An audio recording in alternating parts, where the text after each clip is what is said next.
रीवा में पहली बार लड़के को मिला न्याय। 80 लाख की लुटेरी दुल्हन हो सकती है गिरफ्तार या फिर गिरफ्तारी के पहले हो सकती है फरार। रीवा जिले में पूर्व विधायक की भतीजी पर 80 लाख की ठगी का आरोप। प्रेमी की शिकायत पर एफआईआर दर्ज। प्रेमी ने कहा शादी का झांसा देकर लिए लाखों रुपए कैश और गिफ्ट। 3 साल से थे प्रेम संबंध। सुनिए क्या कुछ कहा पीड़ित विवेक शुक्ला और नगर पुलिस अधीक्षक रितु उपाध्याय ने। रीवा से अविनाश तिवारी की रिपोर्ट। प्रेमिका के खिलाफ शिकायत दर्ज कराई थी, क्या अभी एफआईआर हुई है, क्या मामला निकल के आ रहा है? जी बिल्कुल, ये मामला जो था मैया थाना में था। 80 लाख का धोखाधड़ी का एक प्रकरण था जिसके सारे एविडेंस जो हैं सीएसपी कार्यालय एसपी कार्यालय में जमा कराए जा चुके थे।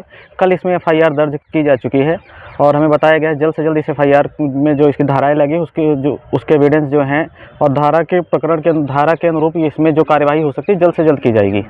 अच्छा, आपको ये कब डाउट हुआ कि वो आपसे धोखा कर रही हैं? और एक्चुअली मुझे डाउट नहीं हुआ था, इसीलिए लगातार इनके पास वो चीज़ें जाती रही।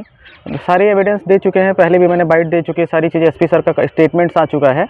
इसमें बहुत मुझे डाउट हुआ ही नहीं। बिल्कुल सुनियोजित तरीके से इनका और इनके कुछ फैमिली के कजिन सिस्टर्स हैं, इन लोगों ने मिलकर सुनियोजित तरीके से एक प्लान किया। ये जो आपको कब पता चला जब उनकी सगाई हुई या दूसरे से कोई उनका पहले साल कोई अफेयर था उनका? ये चीज़ अभी मैं नहीं कह सकता। हाँ, इतनी डिटेल्स अभी और निकल के आई है जिससे इनकी सगाई हुई है उस लड़के के अकाउंट में इन्होंने आज से 2.5-3 साल पहले हमसे पैसे लेके उसके अकाउंट में इन्होंने पैसे डिपॉजिट किए हुए हैं। तकरीबन 1.5 लाख तक की डिटेल्स आ चुकी है। काफ़ी लंबे समय तक आपके उनके संबंध रहे, तो क्या है कि अभी मान लीजिए अगर कोई समझौते की स्थिति आती है तो क्या है? जी, ये प्रकरण तो अब न्यायालय में जा चुका है, तो इसमें अभी हम कुछ नहीं कह सकते क्योंकि ये बहुत ही हाई लेवल का मुद्दा बन चुका है। क्योंकि जब इसमें एफआईआर में देरी की जा रही थी या जांच जब चल रही थी उसके बाद भी मुझे सही इसमें चीज़ें नहीं निकल के मिल पा रही थी, तो फिर जब इसका प्रेस कॉन्फ्रेंस हुआ उसके बाद इसकी जो न्यूज़ निकल कर आई बहुत ही हाई लेवल पे ये टॉपिक चला गया। स्टेट लेवल से भी कॉल्स आने लगे और लगभग अलग अलग चैनल के माध्यम से 12 लाख लोगों ने इस वीडियोज़ को देखा। बहुत सारे SMS कॉल्स और कॉमेंट्स आए युवाओं के लिए, क्योंकि ये एक ऐसा प्रकरण था केवल यहाँ पे पैसे और कार्यवाही से मतलब नहीं था। हमारे देश में क्या होता है, बहुत सारे सीनियर सिटीजन हैं, बॉयज़, उनको उनके साथ ठगी और लड़कियां ऐसा बहुत सारी चीज़ें कर देती हैं। कई बार ऐसे प्रकरण में लड़कों को या न्याय नहीं मिल पाता या बहुत सारे लोग निकल नहीं पाते, तो मैंने हिम्मत जुटाया और काफ़ी लोगों ने मेरी मदद की। हिम्मत जुटाने के बाद मैंने ये सब मैसेज देने के लिए ऐसा मैसेज भी दिलवाना चाहा कि किसी के साथ कुछ भी धोखाधड़ी हो, पुलिस जो है बहुत अच्छे से मदद भी करती है। मेरा 5 दिन के अंदर निपटारा हो गया और एफआईआर भी दर्ज हो गई। एसपी साहब ने मेरी बहुत ज़्यादा तुरंत एक्शन लिया। सीएसपी मैडम का काफ़ी ज़्यादा इसमें रोल रहा है, थाना का भी रोल रहा है, ऐसा बिल्कुल उनका भी रहा है। और अब जो है यहाँ से एक चीज़ निकल के आएगी कि ये सोचना होगा कि कानून जो बने हैं केवल महिलाओं के लिए अगर बने हैं तो लड़कों के लिए बनने चाहिए। न्याय सभी को मिलना चाहिए। इंसान इस जो भारत देश का है, स्त्री हो पुरुष या किसी भी पद पे बैठा हो, अगर अपराध कोई भी करेगा तो सज़ा सभी को मिलनी चाहिए। सभी के लिए नियम कानून बने हुए हैं। एफआईआर में कितने आरोपी बनाए गए हैं? एफआईआर में अभी मैं आपको एक कॉपी दे रहा हूँ इसकी, जो भी है आप उसको खुद देख सकते हैं। ऊपर आरोप लगाया गया था 80 लाख रुपए ठगी का, क्या मामला था और क्या जांच में निकल के आया? शिकायतकर्ता विवेक शुक्ला द्वारा एक शिकायत आवेदन पत्र दिया गया था जिसमें उन्होंने बताया था कि उनके साथ एक महिला द्वारा ठगी की गई है।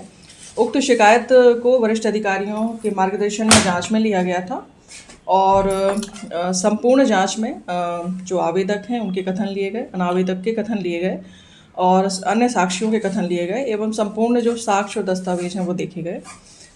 तो प्रथम दृष्टया उक्त आवेदन पत्र पर अपराध बनता है और अपराध पंजीबद्ध किया गया है।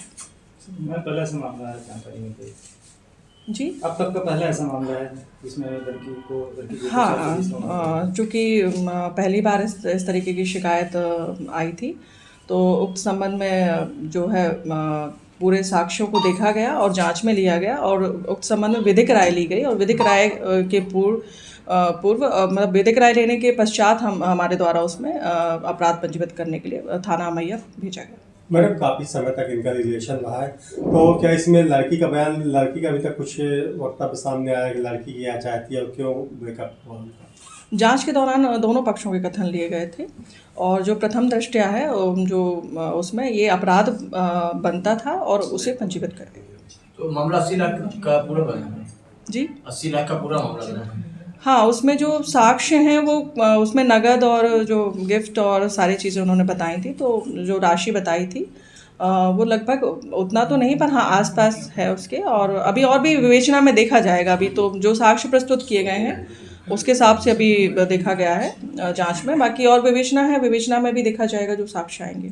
ठगी की राशि को वापस कराएगी पुलिस? आगे विवेचना में हम देखेंगे कि विवेचना में क्या है। किन धाराओं को तहत कार्रवाई हुई? IPC की धारा 420।